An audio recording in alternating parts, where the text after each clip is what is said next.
welcome to the Soul of Innovation podcast. I am Thomas Anglero, and I want to ask you, what is the movie of your life that you play over and over again in your mind, in your head? How do you see yourself? Not just in a moment, but that repetitive film that you play over and over of your life, of how you're doing, of how you're not doing, how you're not succeeding, or how things are bad for you, how things are tough for you. Or do you play a movie in your head of things are wonderful for you? Let me ask you, what's your script? What is it? I've been meeting with people who are playing scripts, who are holding themselves back. And I reflected on myself as well. And that in life, you see yourself. You constantly are seeing yourself whenever you're walking down the street. I don't think there are many people who, and during the course of a day, they constantly are thinking about other people other than probably Mother Teresa. You're always seeing yourself from some perspective. You're seeing yourself, you have an assignment coming up, or a phone call, or a conference call, or a video conference today coming up. You see yourself in what role you have during that call. Or if it's a normal phone call, what you're going to say during that call. You're always seeing yourself from some situation. You're always thinking about yourself, and therefore there is part of your script. You constantly see yourself in a certain way, which sets you up for whatever is about to happen. There's your script. What is your script? How do you see yourself? How you see yourself, is that your limitation? Let me explain. I was talking to a friend who's negotiating for a job about salary. And I reflected on this the whole weekend, not about their salary, but about the concept of salaries. And it's amazing how you read articles because you're trying to figure out, okay, what salary should I get? I'm going to a new job and I'm talking to my boss. I'm going to get a promotion. Oh, I should ask for 10%. The article says asking for 10% is fair. If you get 20%, it's a miracle. But usually you get 20% when you move to another job. That's somebody's script. And it just occurred to me this weekend that that's bullshit. I mean, there's so many people in this world when it comes to just money who are making a ton of it. I mean, a ton. Let me be more descriptive. There are many people who are making over $1 million a day. And you should be making $1 million a day too. The problem is that nobody's fed you a script to convince you that you should be making $1 million a day. That's the only thing holding you back. You've been on the internet, you don't read stories about people making $1 million a day, or a story telling you how to make $1 million a day. Not many of us have friends around us who are constantly telling us, yes, you can make $1 million a day. Therefore, you don't have a script being played out. Your friends, your family are your limitations of your script, and you yourself are the biggest limitation. So don't put it on anybody else. Put it on yourself.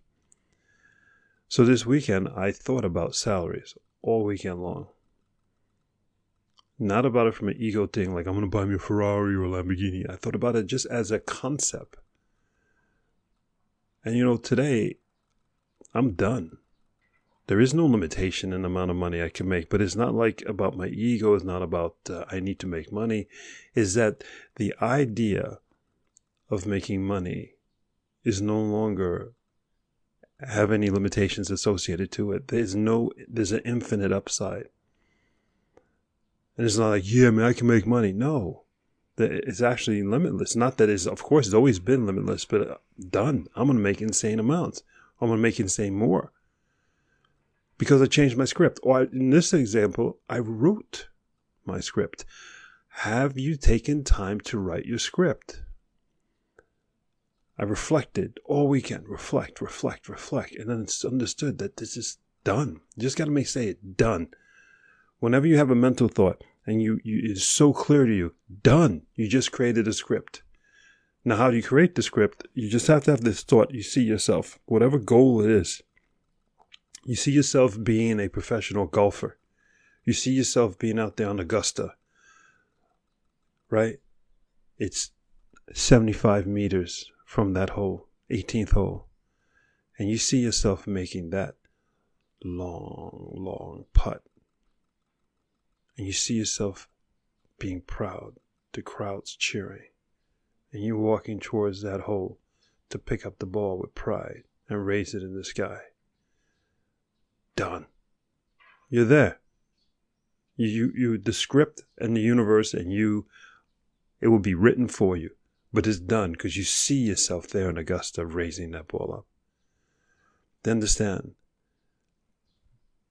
what do you see when you see you? And that determines your script. Do you see yourself with limited amounts of income? Do you see yourself saying, well, I make $100,000. That's really good. Nobody in my family's ever made $100,000. That's a limited script. Your script should never be about comparing you to anybody else. It's about you. What, where, how do you see you? In what situation do you see you? Your script is written for you, by you, when you are ready. I was give you another story to give further clarity about your script. I went to a high school called Hackley School in Terrytown, New York, for definitely affluent people in the United States, the northeast part of the United States. And a lot of my classmates, who are amazing people, love to all of them. They're great. And I think we were the luckiest class ever because we didn't deal with the stupidity of people in terms of racism, in terms of who has, who didn't have. I think we were this bubble of time. But one of the things that amazed me was that most of those families came from wealthy families, and now they're living good lives, middle class lives, or everything is fine. But when they look at sending their kids back to Hackley, they can't. They go, oh, that's too expensive.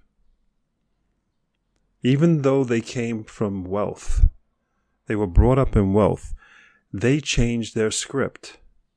And where they say, oh, I can't afford that school. I went there, but I can't afford it. You see, you may be given a script. You may be brought up in a certain family, in a certain lifestyle. And the script is given to you, and then you change your script. Now, that's an example of people coming from, say, good wealth, and then changing the script to lesser wealth. Not that they're poor, it's just a little lesser, because their parents didn't have that script. Let's look at the same situation, different story. Person brought up in the projects. My friends down in the Baruch projects, down on the Lower East Side of Manhattan, their script is you raised up in the projects, you brought up in the projects, you have your first intimacy with somebody in the projects in the hallway because you can't do it in the apartment because your parents will kill you or her parents will freaking slice you up right there. So you first have intimacies in the hallway or near a garbage can or something like that. Sometimes I don't go into too many damn stories. Yeah, it gets really interesting in the projects. And you never move out. And you raise kids, hopefully with one woman, maybe you could be with several, but it's all acceptable because anything goes. And those kids have kids when they're kids, and those kids have kids when they're kids. One of my classmates, Lizzie, she's one of the sweetest people I know. Very sweet. Always has been, always will be, considerate and all that. But she got pregnant and gave birth at 13. Her daughter got pregnant and gave birth at 13. I think her daughter got pregnant and gave birth at 13. And they're all sweet people, nothing wrong with the family. They just have a script that is very, very, very different. You see, you determine your script. But you have to man up. You have to decide that that script is yours and that you determine your outcome. The thing is, we spend so much time feeling sorry for ourselves. How much time do you spend feeling sorry for yourself?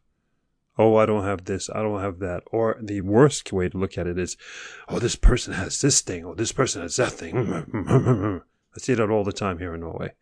It's a reverse thing. Instead of feeling sorry for yourself, you detest others who have what you don't have. It's like the worst form of feeling sorry for yourself, because it's destructive, is negative, and is based on envy. It's just bad everywhere, because it destroys you. You take away from your script. Good luck with that. The way you get to your script, the way you get to a script that's going to leap you into this incredible world that you deserve to be in, is by, number one, it's calling your own bullshit. In other words, stop blaming people. Stop blaming others for your lack of whatever. You don't have something. You're not what you want to be. You don't look like you want to be. You don't have the job you want to have. Somebody's lied to you. Somebody's changed your life in a way that you can't undo, and you're screwed. Okay. Messed up. Absolutely messed up. You got into an accident. You lost a finger. You lost an arm. You lost a leg. Horrible. I'm not saying it's not. But now what? Do you spend the rest of your life being bitter? Do you spend the rest of your life reliving that moment? There's your script. So to get out of that script, call your own bullshit and own it. This is who I am. This is my situation. Fine. Now what? There begins the new script. When you get to that moment of now what, you are now opened up a new chapter. Clean pages. Fresh pen. And you're beginning to write your new script. That's how you write a new script. But the most painful and most difficult part is to finally accept the fact that your thoughts, the way you see yourself, has been your limiting factor on why you are where you are, because you kept on repeating this script, this film that's based on your script over and over in your head, seeing yourself in this way. Stop it. Stop it. There's a doctor, Dr. Caldwell. Like him or hate him. But he's a doctor who helps people who have cancer, and he's actually had the ability to heal. Well, not heal. You can't say heal. You can't say cure. Everybody's in trouble with these words. Help people with cancer to the point where 85% of the people who he has assisted or advised with cancer, the cancer has gone away. And this was through talking. Because we understand, science understands, scientists understand, everyone understands that your thoughts controls your health. I'm not saying we can cure everything and all this stuff. I'm not going there. It's a longer conversation that could take years. What I'm saying is, when you're happy, you produce hormones, you produce things in your body that all of a sudden your body and your immune system is absolutely blasting. And anything bad in your body is dying massively. Your mind, your thoughts control who you are, control your system, your immune system, your lymphatic system, endocrine system, everything. You could heal you and you could kill you with your script. That's how important your script is. That's how important you should see your thoughts, your mind, the picture, the movie you play of yourself all day long is not only holding you back, but it may be killing you. And it's no one's fault but your own. What is your script? Got it? Go forth and spread beauty and light. I love you. And until next time. Thank you for listening to that episode. If you want to contact me, you can contact me on my website at englaro.com. And you can also subscribe to the newsletter. Or you can find me anywhere on social media with Facebook, YouTube, Instagram, and Twitter. Thank you so much, and I hope to hear from you very soon.